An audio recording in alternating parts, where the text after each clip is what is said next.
Kung gusto mong umasenso sa buhay at trabaho, hindi lang skills mo ang aalagaan mo, kundi pati relasyon at connection mo sa ibang tao.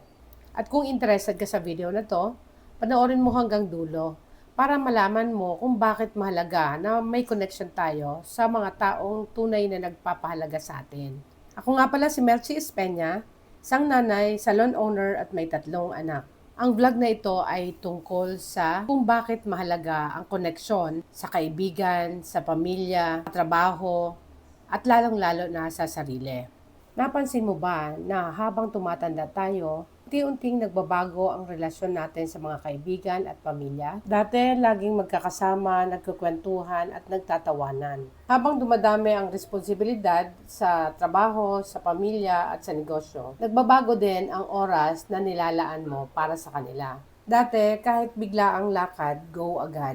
Ngayon, bago umalis, pinag-iisipan muna. Naalala ko lang, minsan may mga kaibigan na nagyayaya at hindi ka na rin makasama kasi maraming responsibilidad at may maraming kailangan tapusin sa pamilya at sa trabaho. Minsan sumasama ang loob nila at hindi nila naiintindihan.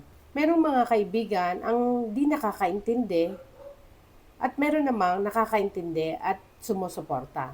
May mga nagtatampo at may mga nagtatanong din kung bakit hindi na sumasama. Kailangan natin ma-accept na ang tunay na relasyon ay hindi naman talaga nawawala. Sa totoo lang, hindi sukatan ng tunay na friendship o family bond kung gaano kayo kadalas mag-usap, kundi kung paano nyo iniintindi at sinusuportahan ang isa't isa. Kung ikaw naman ang nasa sitwasyon, pakiramdam mo ay lumalayo ang isang kaibigan o kamag-anak mo, baka hindi dahil sa ayaw nila, kundi dahil marami silang inaasikaso.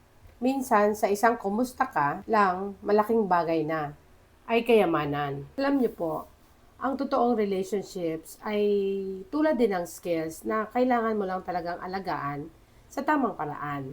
Bigyan ko kayo ng mga dahilan kung bakit mahalaga ang koneksyon sa iba. Number 1, nagbibigay ng tunay na suporta. Sa buhay, hindi sapat ang mababaw na pakikitungo. Ang malalim na koneksyon ay nagbibigay ng tunay na suporta sa panahon ng pagsubok. Alam mong may taong para sa'yo. Hindi lang sa saya, kundi lalo na sa hirap. Number 2, mas malalim na pangunawa at empathy.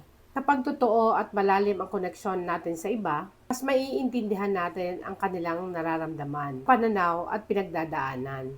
Mas nagiging bukas tayo sa pakikinig at pagtanggap ng iba't ibang perspective. Number 3, nagpapalakas ng mental and emotional well-being. Binabawasan nito ang lungkot at anxiety at pakiramdam na nag-iisa. Ang totoo at malalim na relasyon ay nagbibigay ng seguridad at kapanatagan.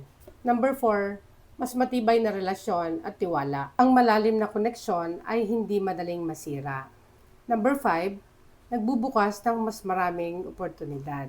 Sa trabaho at sa buhay, ang tamang koneksyon ay hindi lang tungkol sa dami ng mga kakilala, hindi sa quality ng mga koneksyon. Sa kanila na nagbibigay ng tunay na saya at kahulugan sa buhay.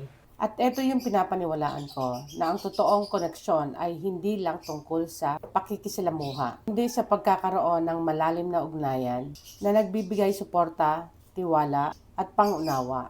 Hindi ito nabubuo ng isang araw. Ito ay lumalalim sa pamamagitan ng oras, tapat na komunikasyon, at pagiging totoo sa isa't isa. Sa mundo ngayon, madali tayong magkaroon ng maraming friends sa social media. Di ito nasusukat sa dami ng kakilala, hindi sa kalidad ng koneksyon sa kanila. Mas mahalaga ang koneksyon na may halaga, respeto at malasakit. Bigyan ko kayo ng mga dahilan kung bakit hindi tayo makabuo ng mas malalim na koneksyon sa iba. Takot sa pagtitiwala. Sa dahilan na baka ma-reject ulit dahil sa naranasan dati.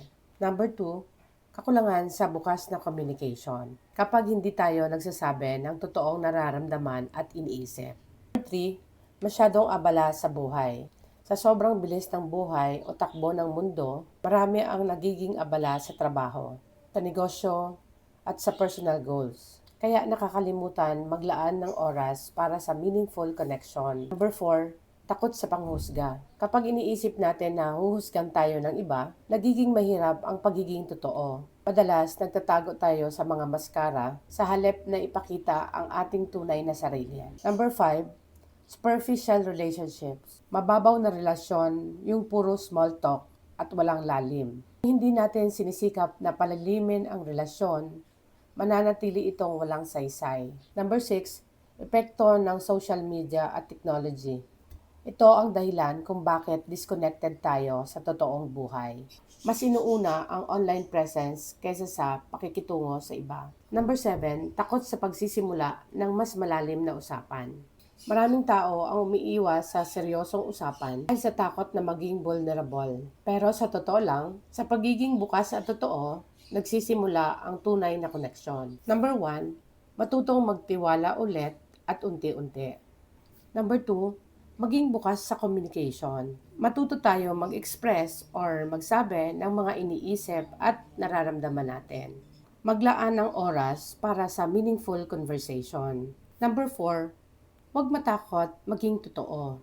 Ang tunay na conversation or pag-uusap ay nabubuo sa pagiging authentic. Number 5, i-balance ang paggamit ng social media at ang tunay na interaksyon sa buhay. Ngayong alam na natin kung gaano kahalaga ang koneksyon, oras na para palakasin ito. Kung may mga tao kang matagal mo nang hindi nakakausap, matuto tayo magkumusta at magbuo ng mas malalim at makabuluhang relasyon.